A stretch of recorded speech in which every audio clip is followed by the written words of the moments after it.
नमस्कार निरुपमा चैनल को अपन समस्त को बहुत बहुत स्वागत। मुझे आपण मान सहित कैप्सिकम दिया माछ झाल रेसिपी शेयर करी।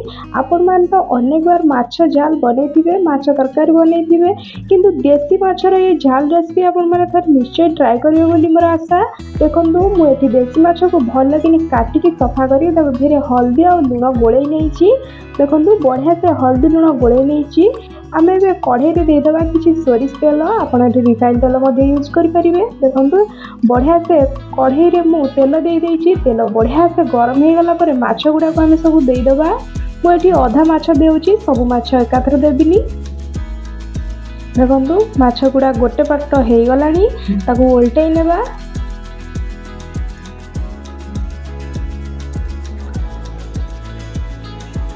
देखो माछ गुड़ा मु बढ़िया से ओल्टे देची एकदम एपट सेपट करके लाल है पर्यंत भाजवा पूरा जमी बढ़िया से टाण हो भाजी हे। देखो माछ गुड़ा आम बढ़िया से भाजी हो गला। मुझे गोटे जगह को काढ़ी नौची। देखो केते सुंदर भाजी हो जाइए। एकदम सेम प्रोसेस आउ रखि माछ गुड़ा को सब दे दउची। देखो सब माछ मु दे देची आपको भी सेमती उल्टे की बढ़िया से पूरा एकदम लाल है पर्यंत भाजी नेबा।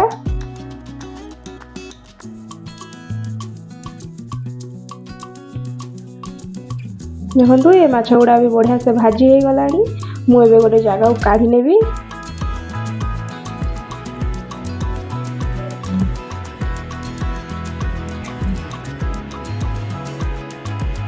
सब माछ गुड़ा को मुझे काढ़ी नहीं बढ़िया से भाजी हो जाइए। ये देखो एमती लंबा लंबा करके कैप्सिकम और आलू को मु काटी नहीं से माछ भजा तेल रे मु देदेवी आलू को।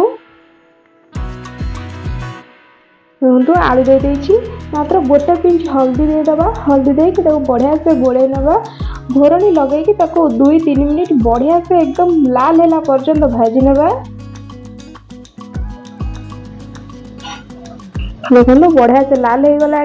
से कैप्सिकम को दे दउची। कैप्सिकम को बेसी आमर भाजबार ना एमती 2-3 थर खाली गोले नेले बढ़िया से भाजी हो। देखो बढ़िया से भाजी हो गला। मुझे काढ़ी नौची। एबे कढ़ई रे देदेबा कि सोरिष तेल दे कि चीनी दे देइची। मु एठी मु दे देइची गोटा गरम मसला केवल दालचीनी अलैच सुखिला लंका दे देइची आ किछि कटा पियाज देदेबा। कटा पियाज दे कि बढ़िया से आगे भाजी नेबा। देखो पियाज गुड़ा बढ़िया से आम भाजी हो गला। से किछि दे देइची स्वाद अनुसार लुण किछि हल्दी गुंड दे देबी आ एठी किछि लंका गुंड देदेबा।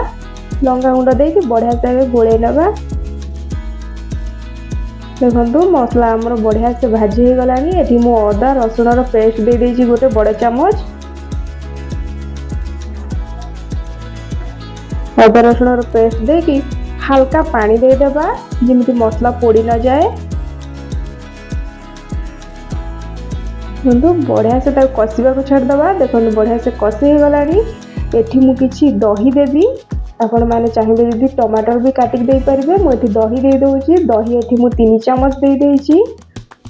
दही दे दे के बढ़िया से ताको कषिबा।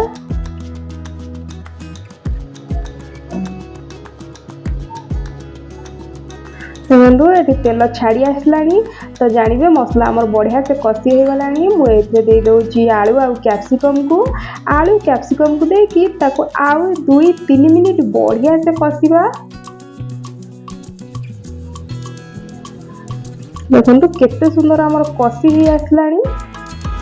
आलू कैप्सिकम बढ़िया से कषि हो गला मसला रे। एठी पानी दे दउची। आपण जेतिकी झोल रखिया को चाहिए से अनुसार पानी देवे। मुझे घोरन लगे दूची। घोरन लगे सिझा को छाड़दबा। देखो केते सुंदर कलर आमर माछ तरकारी बढ़िया बास्ना होउची। देखो आलू गुड़ाक आमर बढ़िया से सिझी गला। एबे मु माछ दे देबी सेथिरे। माछ देकी मात्र गोटे मिनिट फुटिया को छाड़दबा। अधिक फुटेबानी माछ गुड़ा ଅଧିକ ସିଝିଗଲେ ଭଲ ଲାଗିବନି। ଏଠି ମୁଁ 2 ଫାଳ କରି ରଖିଥିବା କଞ୍ଚା ଲଙ୍କା ଦେଇ ଦେଉଛି, କିଛି ଧନିଆ ପତ୍ର ଦେଇଦେବା। ଦେଖନ୍ତୁ ମାଛ ତରକାରୀ ଆମର ଏକଦମ ରେଡି। ମୁଁ ଏବେ ଗୋଟେ ଥାଳିକୁ କାଢ଼ି ନେଉଛି। ଆପଣମାନେ ଗରମ ଭାତ ସହିତ ଏଇ କ୍ୟାପ୍ସିକମ୍ ଦିଆ ଆଳୁ ମାଛର ତରକାରୀ ନିଶ୍ଚୟ